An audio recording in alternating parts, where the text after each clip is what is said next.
And so the grid forms up for the start. They have 22 laps of hard racing ahead of them, 311 miles.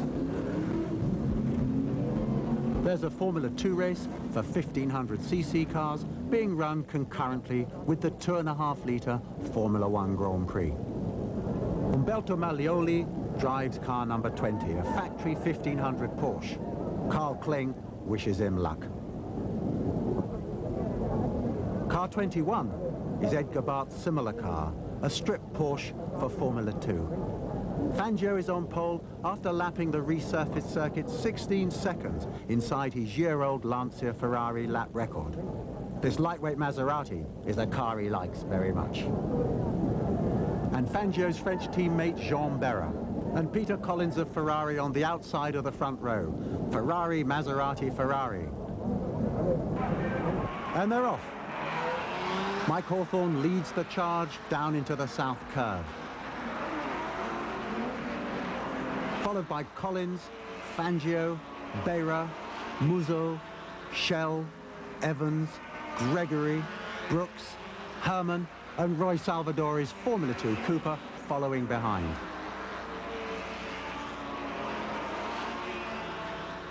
And the stripped-out sports Porsches are showing well.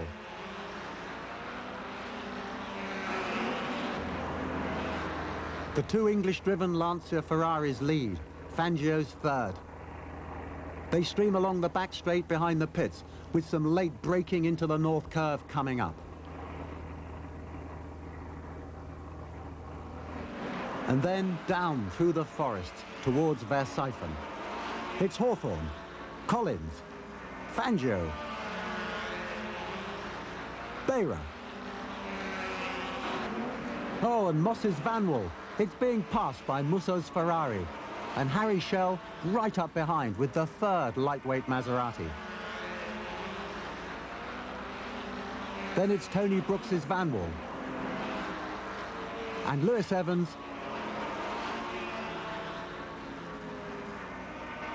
and then Salvadori in the leading F2 Cooper. Private Maseratis lead Cooper and Porsche down across the Adenauer Bridge. Australian privateer Paul England's Formula 2 Cooper in pursuit. This is the lowest part of the track. From here, they climb on up to Hoyat. Lap 1 and it's the carousel. The Ferraris rip through, followed by Fangio. And then Berra. Musso in his Lancia Ferrari, followed by Schell in the lightweight. Then it's the Vanwall of Brooks, followed by Moss. And then Lewis Evans.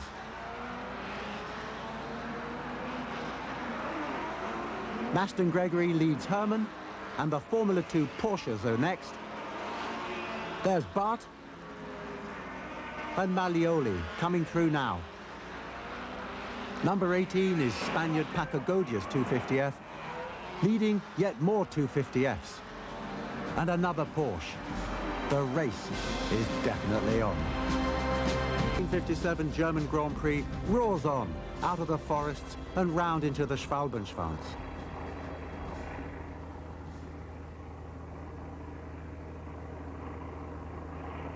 Through Dottinger Höhe and along the Hedgeline Straight. Completing lap 1, it's Hawthorn, followed by Collins. And Fangio in hot pursuit. Here's Brooks leading Moss in the Vanwalls, but Moss just about to go by him. And in the south curve, it's Hawthorn. And then Collins. And then Fangio. And just look how relaxed he is. Jean Berra. Luigi Musso. And Harry Schell fighting tooth and nail. And Sterling Moss, followed by Tony Brooks, who with Moss had won the British Grand Prix only 2 weeks before in Vanwall's first big win. Lewis Evans, and then Maston Gregory. Hans Herman, And here's Englishman Roy Salvadori in his Formula 2 Cooper Climax. And he's leading the class from Edgar Barth's Porsche sports car and the sister car of Umberto Maglioli. Really, these Porsche sports cars would be better off in the Targa Florio or the Mille Miglia. And Bruce Halford in his private Maserati 250F. Followed closely by Jack Brabham in the second Works Cooper Climax and Giorgio Scarlatti in the fourth-string factory Maserati. And Paco Godia. And here's Holland's Count de Beaufort in his private Porsche. Lap 2 after Verstappen. Fangio is closing up on the Ferraris. They are running non-stop, heavy with 50 gallons of fuel. But Fangio's Maserati has started light on half tanks, and he knows he must refuel. Running hard as they dare, the two English Ferrari drivers hold off Fangio around the swoops and curves and the climbs and falls of this majestic German circuit. Hawthorne and Collins are trying everything they know to keep the maestro at bay. But he's closing, little by little. A bit on cornering here, a bit on braking there. Here, they swoop down across the Adenau Bridge. And Peter Collins knows exactly where Fangio is, filling up his rearview mirrors. They turn right here, up the hill towards Hoacht.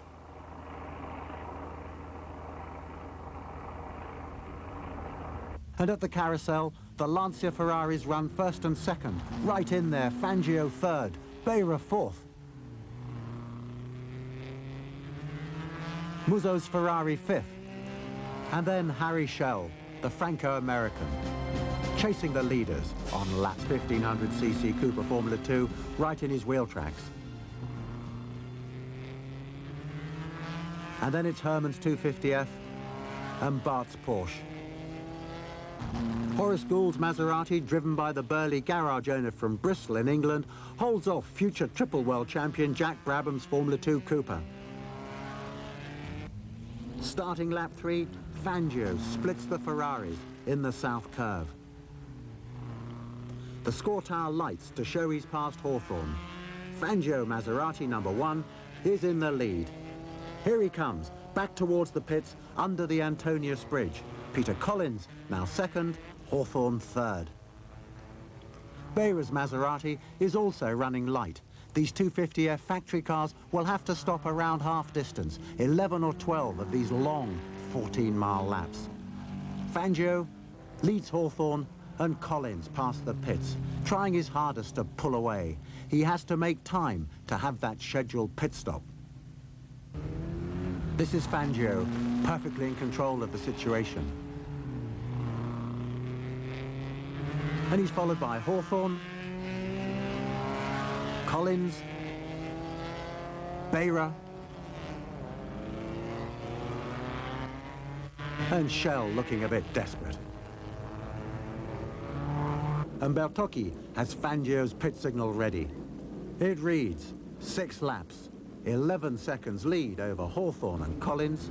So Fangio is building a time cushion to permit a quick refuel without losing too much lead. And look at those movie cameras, no video back then.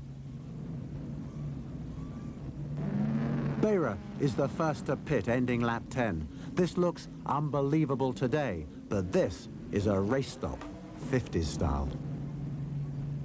Bertocchi opens the filler cap. Beira snatches a quick wash. Fresh tires are fitted on great-looking Barani wire wheels.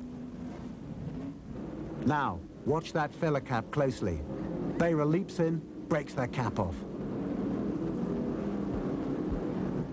Here he is, rejoining 9th with the broken cap refitted. Hey, what about your goggles? Fangio is breaking the lap record to build that vital lead. On lap 8, he'd clocked 9 minutes, 30.8 seconds. He's in perfect control here, on his way up to Hoacht. He's got a nice lead, but he knows he has to increase it if he's to get that pit stop in. Musso goes through his third-string Works Ferrari, trailing a Maserati. And here's the Italian works Porsche driver, Maglioli. He's sliding the Formula 2 Cars over the bridge, onto the uphill climb, and then right and away round the bluff at Exmüller. Lap 10 sees another Fangio lap record, 9 minutes, 29.5 seconds, and look how he throws it into the carousel. And Hawthorn chases Collins, who's taken second place. Musso pouring it on. And then Tony Brooks in the bad handling Vanwall. Fangio's lead has now increased to 28 seconds. But will it be enough? 1957. And Fangio heads his leading lightweight Maserati into the pits. Can he rejoin and keep in contact with the non-stop Lancia Ferraris now catching up fast? Bertocchi on the filler. A knockoff hub nut spins back on. But watch that far side mechanic. He's lost the hub nut. Let's see that again. First of all, he takes the hub nut off and removes the worn tar, throwing it away. Then he brings in the fresh wheel and tar, fits it onto the hub, but the hub nut has spun away under the car. Well, we've always known this pit stop was bungled, but this truly historic footage now shows us exactly why it happened.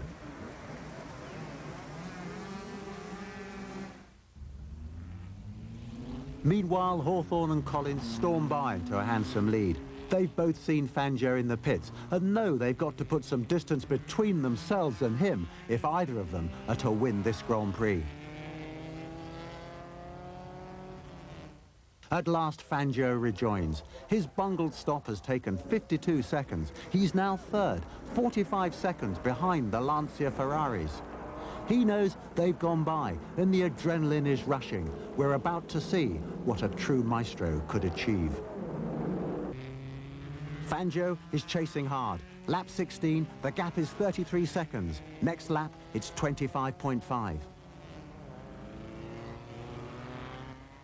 Verstappen, Hawthorn and Collins flat out in their powerful Lancia Ferrari V8s.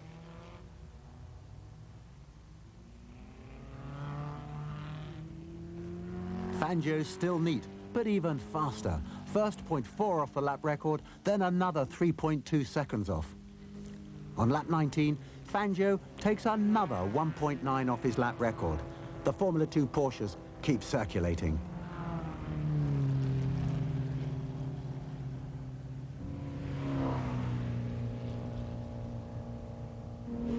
The Lancia Ferraris round the carousel.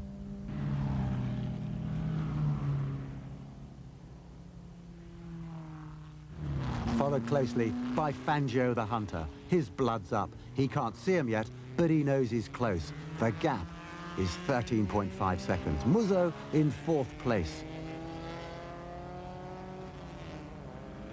And Moss with the bouncing Vanwall, fifth.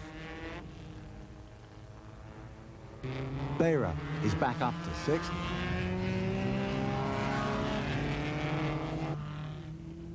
And Harry Schell running seventh.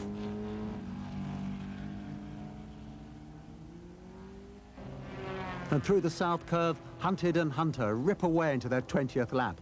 Hawthorn, Collins and Fangio now visibly working hard. He's wringing every drop of performance available from his Maserati.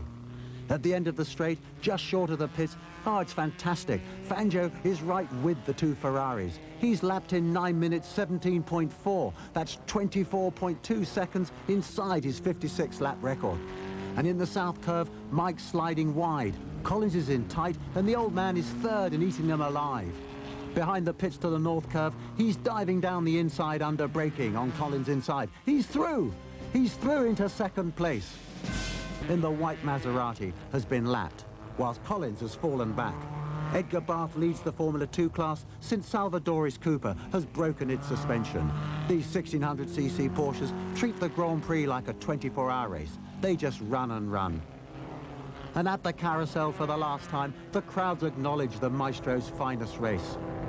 But Hawthorn still hasn't given up. He's giving it all he's got. But poor Pete Collins' clutch is frozen, one goggle lens is smashed, so he's settled for third. Fangio takes the flag. winning his 24th and final Grand Prix and the Drivers' World Championship for the 5th time, the 4th in successive years. As he pulls in through the gate at the end of the pits, Mike Hawthorn hatless draws alongside, and look at the smile on his face. Look at that reception. Adriana, Fangio's wife, is ready with a kiss, and the ecstatic Maserati mechanics with more. They shoulder their champion to the victory dais. The British boys show how to lose with grace. They're delighted for the old boy, as they call him. Ugolini kisses Hawthorn, and Collins joins the party. Fangio's greatest drive is history. He's just become world champion driver for the 5th time, a record